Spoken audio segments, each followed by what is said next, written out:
Bago natin simulan ang kwentong ito, shoutout ko muna yung mga bagong warrior members ko na sina Loreline Naig, Cyril Jalandoni, at sa mga nag-renew ng badge na sina Admin Kaka, Admin Eds Galvan Sarboda, Admin Gina Bis Venom, Admin Jill Pasha Abarientos, at kay Neil San Juan. Maraming salamat po sa inyo. Simulan na natin to. Ang kwentong ito ay hango sa totoong buhay. Karanasan ito ng panganay na pinsan ni Kuya Mar na si Kuya Talas. Taong 1970. Palapag, Samar.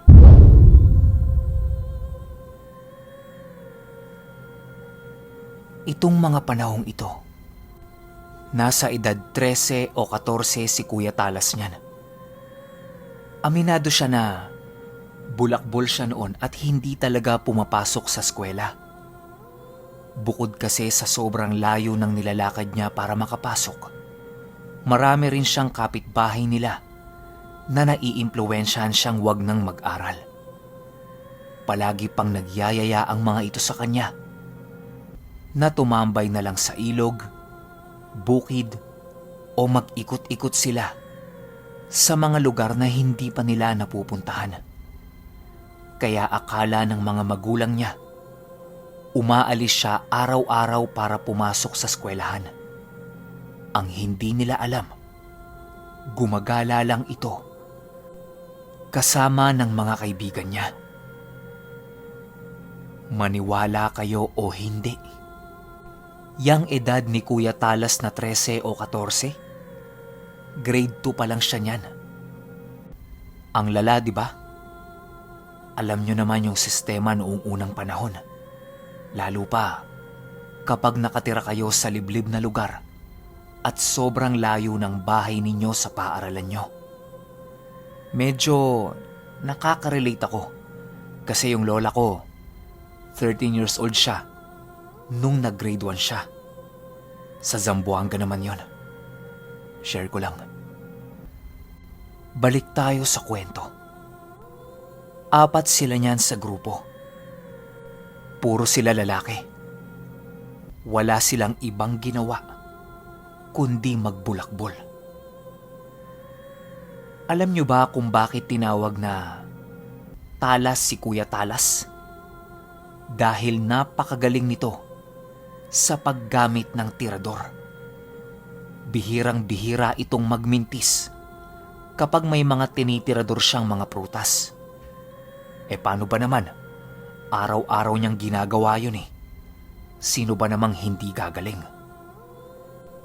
Lahat ng tao sa kanila, siya ang tinatawag kapag may gusto silang ipatirador dito na hindi nila maabot. Yan ang dahilan kaya siya binansagang Talas. Para din siyang si Tatay Fernando nun. Palaging nakakwintas yung tirador kahit saan siya magpunta.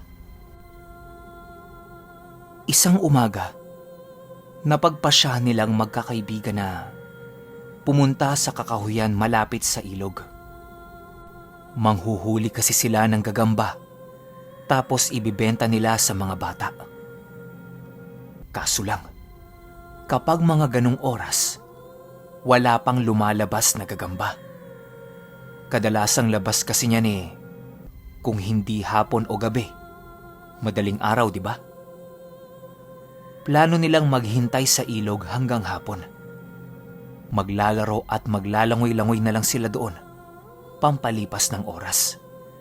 Kasi kadalasang uwian din naman nila nun. Inaabot ng alas 4 o alas 5 ng hapon. Malayo kasi yung nilalakad nila. Habang naglalakad sila papunta ng ilog, medyo hindi na maganda ang nararamdaman ni Kuya Talas. Para bang ayaw na niyang tumuloy.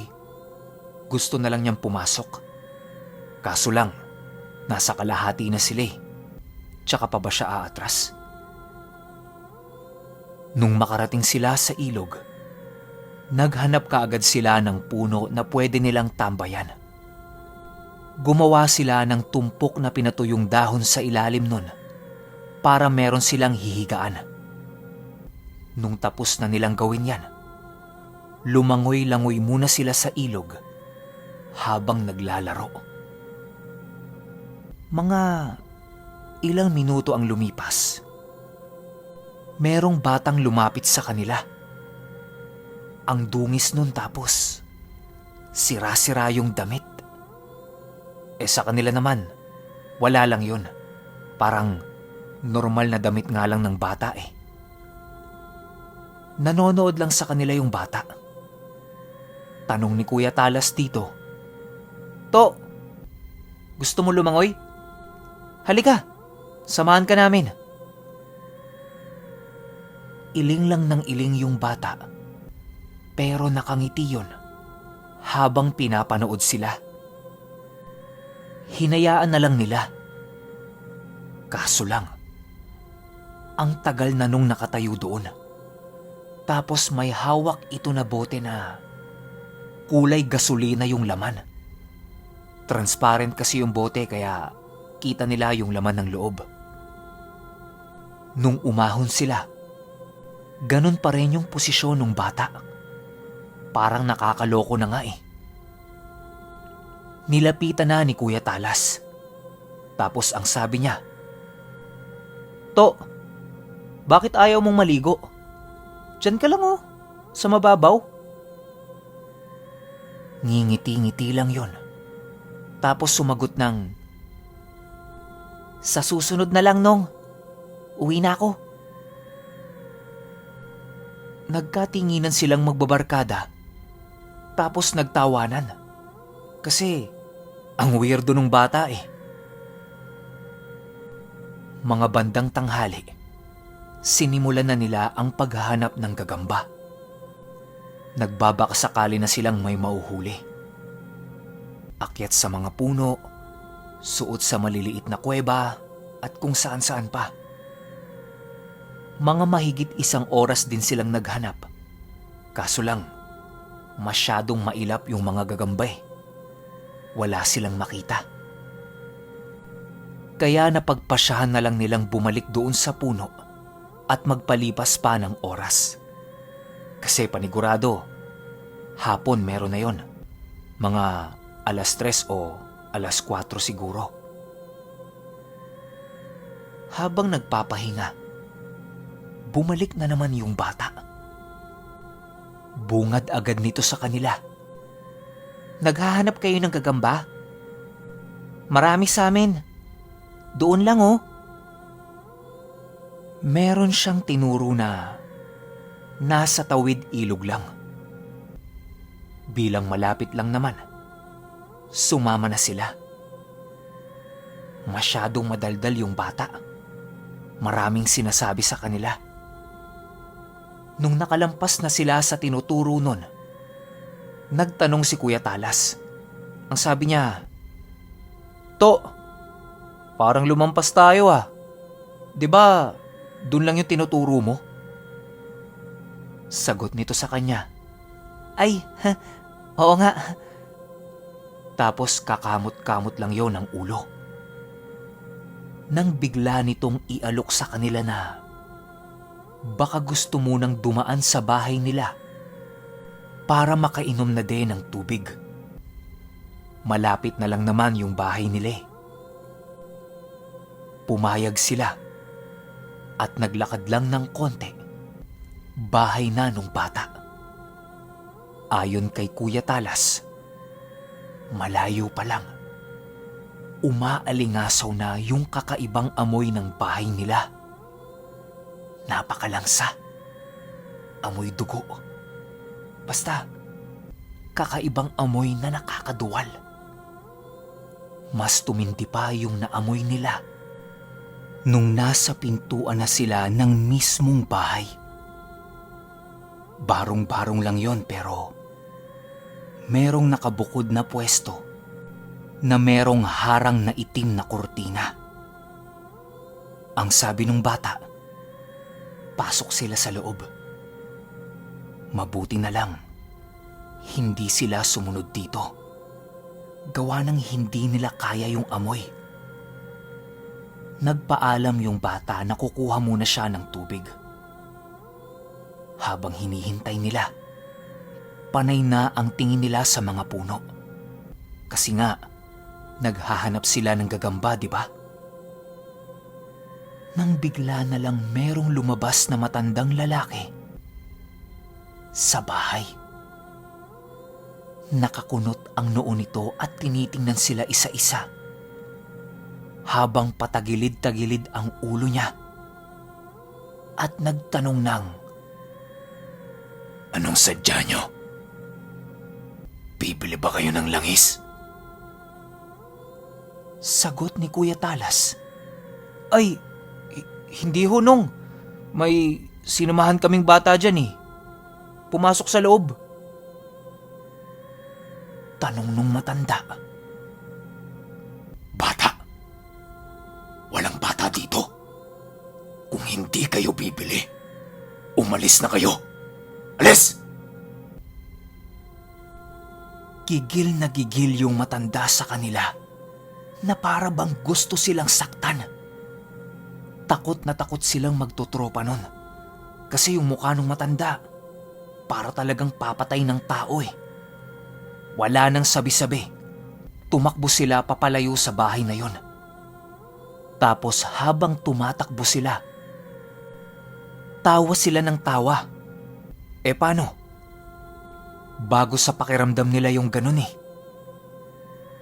Nung naglalakad na sila papauwi, pinag-usapan nilang babalik sila doon para hanapin yung bata. Mukha kasing minamaltrato yun ng matanda eh. Nakalimutan na nilang manghuli ng gagamba nun at mas natuon yung atensyon nila doon sa bata at yung kinakasama nitong matanda. Nung nakauwi na sila, kinuwento nila yung nakita nila sa ibang kaibigan nilang hindi nakasama nung araw na yun. Bilang maggagabi na, pahapyaw na lang yung naikwento nila sa mga yon. Kinaumagahan, atat na atat yung ibang kaibigan nila na malaman kung anong meron doon sa sinasabi nilang bahay. Nung narinig nila yan, aba, nagkaroon din ng interes yung mga yon. Maliban sa isa nilang kaibigan na kasama nila kahapon. Ayon dito, sa sobrang takot niya kahapon, hindi siya nakatulog. Iyak siya ng iyak nun. Nung tinanong ng mga magulang niya kung anong problema, naikwento niya yung nakita nilang matanda. Hindi kasi mawala-wala sa isip niya yung itsura nun at saka yung amoy. Pinakalma muna siya ng mga magulang niya bago magkwento ang mga ito na nung mga bata pa sila, nakatira na doon yung sinasabi niyang matanda. Nawawala lang yun doon kapag tumataas ang ilog. Ngayon kasi, hindi na yun umaangat. Sabi-sabi ng mga matatanda sa kanila, merong nag-alay ng ilang buhay para tumigil na sa pag-angat yung ilog na yun. Pero walang tumira malapit sa lugar na yun maliban doon sa sinasabi nilang bahay. At saka hindi yun ganun kadaling makita. Kaya nakakapagtaka kung papaano nilang napuntahan yun. Lahat ng tao umiiwas doon. Dahil ayon sa ilang mga naligaw sa bahay na yun, merong nakatirang pamilya doon ng mga aswang. At ang ginagawa nila, dumudukot sila ng mga tao, papatayin ibibitin pati warik. At merong malaking kawa doon na maraming baga na pinauusukan yung nakalambiting bangkay. At unti-unti nilang kinukuha yung langis nun sa katawan. Ipinagbebenta nila yun at ginagamit.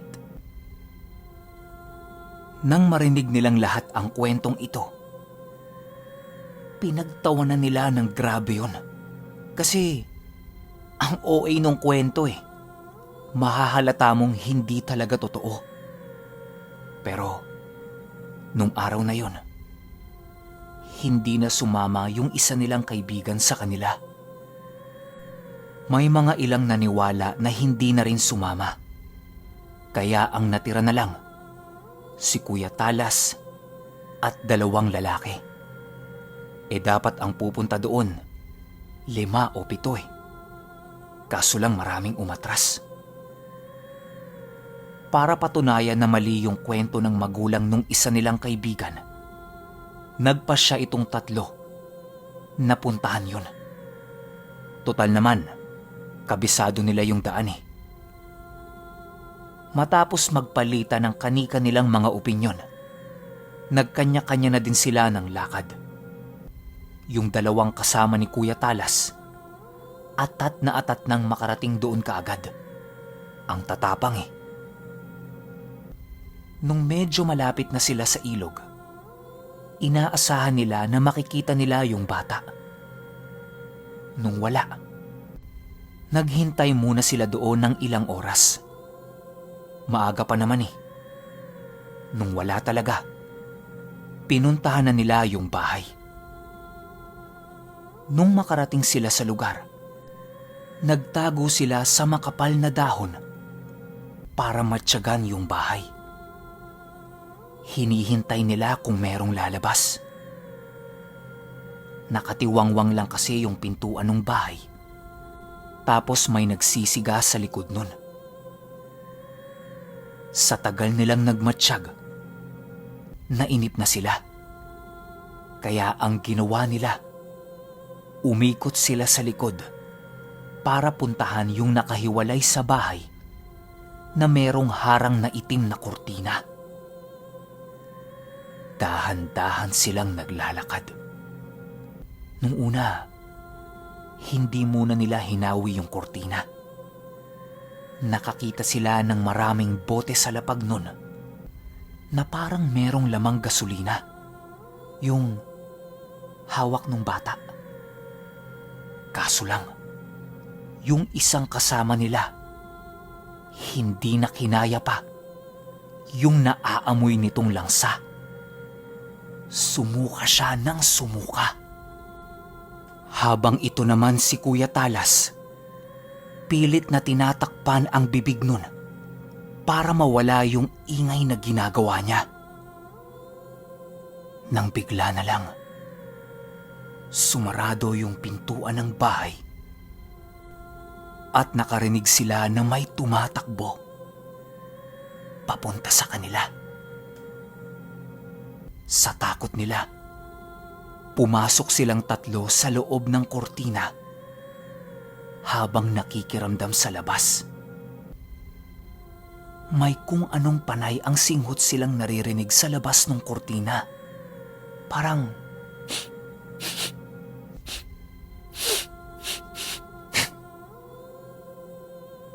pagtapos nun, narinig na lang nilang tumakbo yun kung saan. Hindi sila sigurado kung tao ba yun o hayop. Nung napaatras si Kuya Talas, meron siyang nasandalan na malagkit, mainit, malansa, at saka may kumapit sa balikat niya na parang matamis na bao. Bilang itim yung kurtina at kulob doon, hindi nila makita kung ano. Sinisipat-sipat muna ni Kuya Talas kung nasa labas pa ba yung sumisinghot-singhot. Nung wala na, hinawi na niya yung kurtina. Nung nasinagan ito ng sikat ng araw, bumungad sa kanilang tatlo ang isang katawan ng bata at wala itong ulo. Nagkalat ang dugo nun sa inaapakan nilang lupa at yung akala ni Kuya Talas na matamis na bao, dugo pala yun. Parang hinila ng kung sinong demonyo yung kaluluwa nilang tatlo nun dahil sa nararamdaman nilang takot. Walang sabi-sabi. Tumakbo silang tatlo. Sa pagmamadali nila, natadyakan ni Kuya Talas yung ilang bote na nasa lapag. Nabasag yung iba doon at may umalingasaw na hindi mapaliwanag na amoy.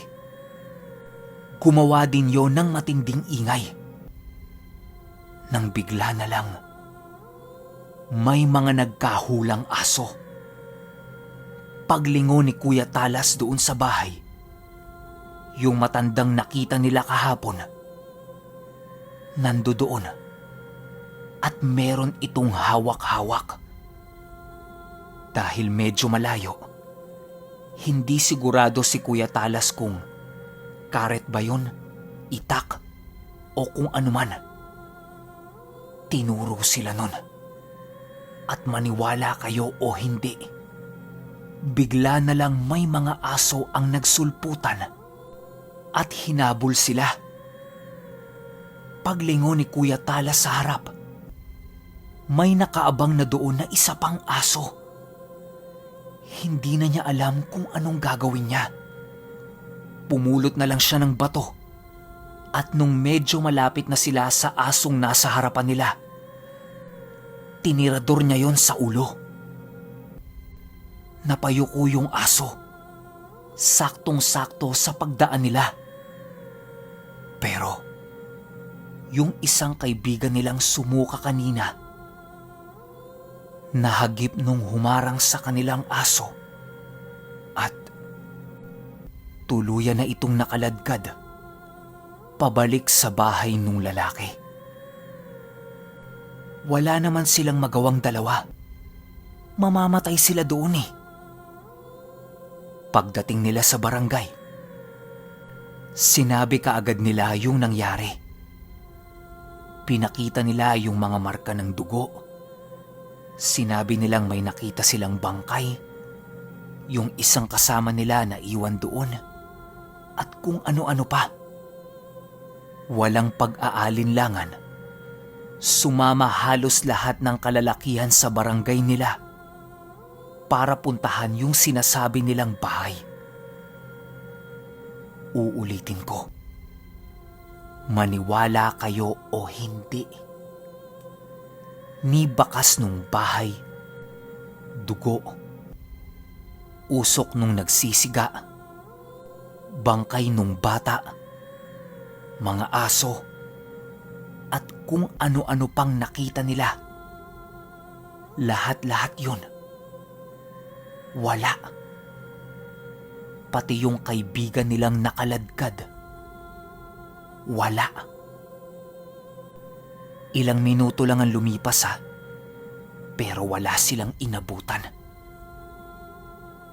Halong pagtataka, takot, kaba, duda, basta kung ano-ano ang nararamdaman ni Kuya Talas nun.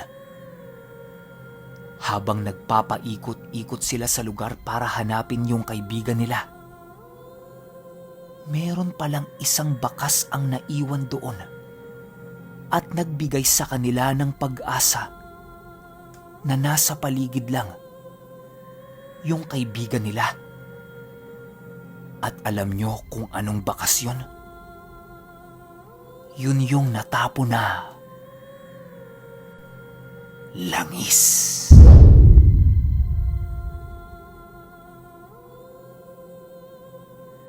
Okay, opinyon ko sa kwento. Parang bitin no? Kasi wala nang ibang nangyari. Nakakaawa lang yung batang sumundo sa kanila. Ang bigat nung part na yun. Siguro, yun yung kaluluwa nung batang nakita nilang walang ulo sa loob ng kortina. 'Di ba? Sakit sa puso eh. Hindi ko inaasahan kasi alam ko aswang yung bata na yun eh. Hindi pala. Ang gusto niya sigurong mangyari, kunin yung bangkay niya doon kasi pinapahirapan. Nakakalungkot yun. Base sa kwento ni Kuya Mar, yung kaibigan nila Kuya Talas, hindi na talaga nakita pa. Nagmistulang misteryo na lang yung pagkawala nun. At saka, ilang taon din ang lumipas, umalis na sila sa lugar na yon. Bakit? Sunod-sunod na kasi yung mga nawawala eh. Hindi lang bata. Ultimo mga matatanda, bigla na lang nawawala. Lalo pa yung mga pumapalaot kapag madaling araw. Yan. Suking-suki yan sa mga nawawala. Kesa naman may mawala pa sa kanila, minabuti na lang nilang umalis na doon. Tsaka yung langis, no? Kung papansinin nyo yung kwento, bakit parang nagbebenta ng langis yung matanda? Para kanino? Sa kapwa niya aswang? O meron pang iba? Kasi kung hindi ninyo na itatanong, malakas na karga rin yan eh. Sa kaliwa yung langis ng aswang. May kwento tayo dyan. Kwento yun ni Tito Bernie. Yung nasa live ko kailan lang. Antayin nyo. Maganda yun. Bago natin tapusin, shoutout muna tayo ng random subscriber natin na si The Maya Chronicles. Yun lang. Hanggang sa susunod na kwento. Salamat.